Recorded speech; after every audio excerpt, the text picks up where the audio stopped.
بانی چیئرمین جو ہیں انہوں نے آپ پہ بڑا ٹرسٹ کر کے جو بڑی ذمہ داریاں دے دی ہیں صوبائی لیول پہ بھی پارٹی کے لیول پہ بھی. تو سر یہ بتائیں کہ خطوط کے حوالے سے آرمی چیف نے جو وہ ڈینائی کر دی ہے اس چیز کو کہ کوئی خط نہیں ملے اور اگر ملے گا بھی تو وزیر اعظم کو دیا جائے گا, تو مشکلات میں اضافہ ہو رہا ہے پاکستان تحریک انصاف کے لیے, کیسے آگے لائے عمل کیا ہوگا؟ نہیں, لائے عمل کا اعلان تو خان صاحب کریں گے, مشاورت ہو رہی ہے انشاءاللہ تعالیٰ. یہ چیزیں نہ ہم اس سے نہ ڈرنے والے نہ جھکنے والے, حوصلے ہمارے مضبوط ہے اور ہر روز کے ساتھ ہماری سپورٹ بڑھتی جا رہی ہے عوام میں, اگر کوئی مانے یا نہ مانے. اور ہمیں اس سے کوئی تعلق نہیں ہے, کوئی ہم سے نہیں کہ کوئی خط پڑھے یا نہ پڑھے.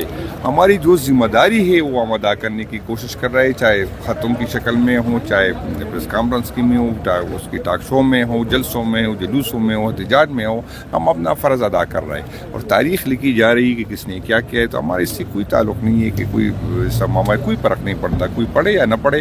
انشاءاللہ ہم اسی طرح بیچتے رہیں گے. ثوابی جلسے کے بعد بتائیں پاور شو کہاں کرنے جا رہے ہیں اور اگلا لائے عمل پاکستان تحریک انصاف کا کیا ہے گورنمنٹ کے لیے؟ یہ تو خان صاحب ڈیسائیڈ کر لے گا اور انشاءاللہ تعالیٰ, لیکن ہمیں نظر آ رہا ہے کہ ہم دوبارہ احتجاج کی طرف جا رہے ہیں, کیونکہ یہاں پر اداروں سے امید ختم ہوگی. جس طرح ججوں کو بھر کے لے گئے, اپنے لوگوں کو جس طرح لے کے آئے اس عدالتوں میں, جس طرح ہمارے ورکرز کے ساتھ جو ہو رہا ہے اس کی ہماری تاریخ ہی نہیں لگ رہی ہے, تو ہمیں تو کسی اور ادارے سے ابھی امید نہیں باقی رہی. تو یہی احتجاج واحد آپشن ہے. آپ لوگ کہتے تھے کہ پولیٹیکل لوگوں اس کے ساتھ بیٹھ جائے, ہم بیٹھ بھی گئے, لیکن آپ نے دیکھا کہ اس پہلے دن سے ہم کہہ رہے تھے کہ ہمیں اس کے ساتھ بیٹھنا ہے جو اختیار مند ہو.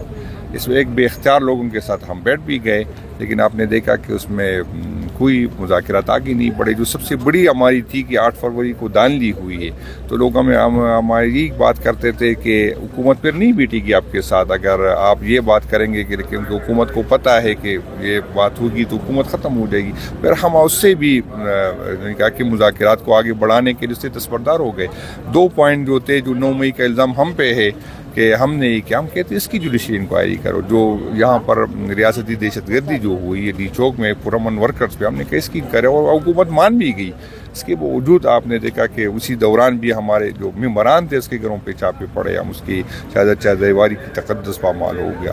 تو یہ تو مذاکرات اس طرح نہیں ہوتے کہ آپ اگر زبردستی ہم سے اپنی بات منگوانا چاہتے تو یہ آپ لوگوں کی غلط فہمی ہے, ہم نہیں کریں گے اس طرح کی چیزیں.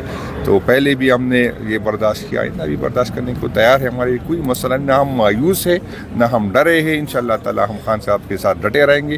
اور یہ حکومت اور اسمبلی یہ بہت چھوٹی چیزیں رہ گئی ہمارے لیے. یہ ہمارا خان صاحب سے جو میں ملا تھا تو اس نے مجھے یہی کہا تھا کہ میں نے ابھی وزیر اعظم بننے سے بہت آگے سوچنا ہے. تو یہ چیزیں بہت بیمانی ہیں ہمارے لیے, تو ہمیں کوئی فرق نہیں پڑتا. انشاءاللہ تعالیٰ ورکر ہمارے ساتھ ہے, قوم ہمارے ساتھ ہے. بڑی مہربانی, شکریہ.